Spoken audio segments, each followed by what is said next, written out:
રાહદીઓને રિક્ષામાં બેસાડી તેના પર્સ તથા ડોક્યુમેન્ટ ચોરી કરી ભાગી જનાર ઓટો રિક્ષા ચાલકને બાતમીના આધારે ગોરવા પોલીસે ઝડપી પાડી કાયદેસરની કાર્યવાહી હાથ ધરી છે। વડોદરા શહેરના સુભાનપુરા વિસ્તારમાં આવેલ સમતા સોસાયટીના મકાન નંબર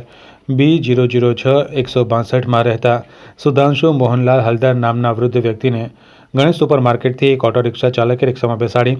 તેમના પર્સ અને પર્સમાં રહેલ ડોક્યુમેન્ટની ચોરી કરી ભાગી ગયો હતો। આ ભાગી જનાર CNG ઓટો રિક્ષા ચાલકને ગોરવા પોલીસે બાતમીના આધારે શહેરના સુભાનપુરાથી મધુનગર તરફ જતા CNG રિક્ષા રજિસ્ટ્રેશન નંબર GJ23AV0450 સાથે ચાલકને માહિતીના આધારે ઝડપી પાડી પૂછપરછ કરતા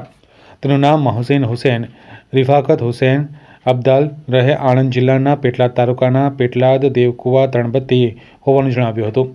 તથા અગાઉ મુસાફરના પર્સની ચોરી કરી હોવાનું કબૂલ્યું હતું। પોલીસે તેની પાસેથી રોકડ રકમ ₹11,000 CNG રિક્ષા જેની કિંમત આશરે 55,000 મળીને કુલ 66,000ના મુદ્દામાલ ઝડપી પાડી તેની સામે કાયદેસરની કાર્યવાહી હાથ ધરી છે।